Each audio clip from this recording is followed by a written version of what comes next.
Hello നമസ്കാരം. പെണ്ണുങ്ങൾക്ക് സ്വർണത്തിന്റെ വില അറിയുന്നതിന്റെ തൊട്ടാ ഞങ്ങൾ കാണുന്നത് ഈ ഐറ്റത്തിന്റെ ഒക്കെ ഓഫറും വിലയും കാര്യങ്ങളും ഒക്കെ അറിയുന്നത്.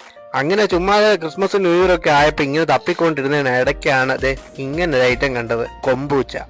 യൂട്യൂബ് തുറന്നു കഴിഞ്ഞാൽ നാട്ടിലെ കുറെ യൂട്യൂബേഴ്സ് ഇതിന്റെ പല ഐറ്റംസിലുള്ള വീഡിയോസ് ഇട്ട് കുറെ കൊതിപ്പിച്ചായിരുന്നു. സംഭവം എന്തുവെന്ന് അറിയാൻ ഒരു കൊതിയുണ്ടായിരുന്നു. അപ്പോഴാണ് ഈ സംഭവം നമ്മുടെ കണ്ണിൽപ്പെട്ടത്. നമ്മുടെ ഇവിടെ ടെസ്കോയില് കൊമ്പൂച്ച ഇരിക്കുന്നത്.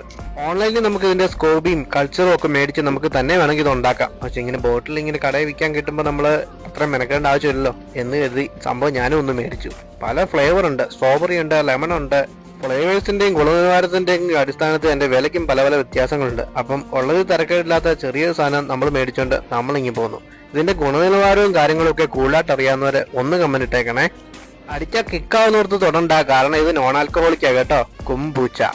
ഈ ഡ്രിങ്കിനെ പറ്റി ആധികാരികമായിട്ടൊന്നും അറിയാത്തതുകൊണ്ട് തന്നെ കണ്ടത് കാണാൻ കൊള്ളാവുന്ന സ്ട്രോബെറിയും പീച്ചും കൂടെ ഫ്ലേവർ. അതുകൊണ്ട് അതിലൊരെണ്ണം എടുത്തിട്ട് ഞാനിങ്ങ് വീട്ടിൽ പോന്നു. അപ്പൊ ഈ സംഭവം ഒന്ന് ഒഴിച്ച് കുടിച്ചിട്ട് ബാക്കി കാര്യങ്ങളൊക്കെ പറയാം. പ്രോബയോട്ടിക്കും അതുപോലെ തന്നെ കട്ട് ഹെൽത്തിനൊക്കെ നല്ല സൂപ്പറാന്നാണ് ഇതിന്റെ പുറത്ത് എഴുതി വെച്ചേക്കുന്നത്. ബാക്കിയൊക്കെ കുടിച്ചിട്ടേ പറയാൻ പറ്റത്തുള്ളൂ. പൊട്ടിച്ചപ്പോൾ നല്ല ഗ്യാസ് ഉണ്ടായിരുന്നു, നല്ല സൗണ്ടും ഉണ്ടായിരുന്നു. ഒഴിക്കുമ്പോൾ നമ്മൾ 7up ഒക്കെ ഒഴിക്കുന്നതിനോട്ട് പതഞ്ഞൊക്കെ വരുന്നുണ്ട്. ഇതിനകത്ത് എവിടെയാ ചായയെന്ന് ചോദിച്ചാൽ അറിയത്തില്ല. അതിൽ നിന്നൊക്കെ ഫെർമെന്റൈസ് ചെയ്ത് എടുക്കുന്നതായിരിക്കും എന്ന് തോന്നുന്നു. എനിവേ കുടിച്ചപ്പോൾ ചായയുടെ ടേസ്റ്റ് ഒന്നും ഇല്ല, ജസ്റ്റ് ഒരു sparkling drink. Bye from Streets and Food.